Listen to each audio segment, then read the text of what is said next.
ഇന്നൊരു new year card ആയാലോ? അതിനായിട്ട് ഞാൻ ഇതുപോലെ 2 കളർ പേപ്പർ എടുത്തിട്ടുണ്ട്. എന്നിട്ട് രണ്ടും കൂടി ഇതുപോലെ ഒന്ന് ഒട്ടിച്ചു കൊടുക്കാം. ഇതുപോലെ 2025 എന്ന് എഴുതിയെടുത്തിട്ടുണ്ട്. എന്നിട്ട് റെഡ് കളർ പേന വെച്ചിട്ട് ഒന്ന് ഷെയ്ഡ് ചെയ്ത് കൊടുക്കുവാണ്. ഇതുപോലെ കിട്ടിയിട്ടുണ്ട്. ഇനി ഇതൊന്ന് ഈ പേപ്പറിലേക്ക് ഒട്ടിച്ചു കൊടുക്കാം. ഇനി ഹാപ്പി ന്യൂ ഇയറിനോ അല്ലെങ്കിൽ എന്തെങ്കിലും മെസ്സേജ് ഒക്കെ എഴുതാനുണ്ടെങ്കിൽ ഈ കാർഡിലേക്ക് എഴുതി കൊടുക്കാം.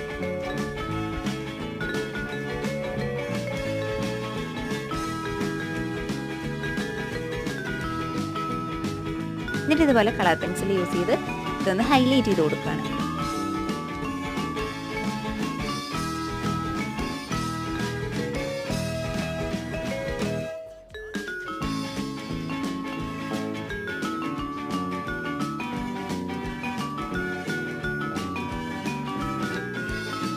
ഇത്രയേ ഉള്ളൂ. അപ്പോൾ സബ്സ്ക്രൈബ് ചെയ്യാൻ മറക്കല്ലേ.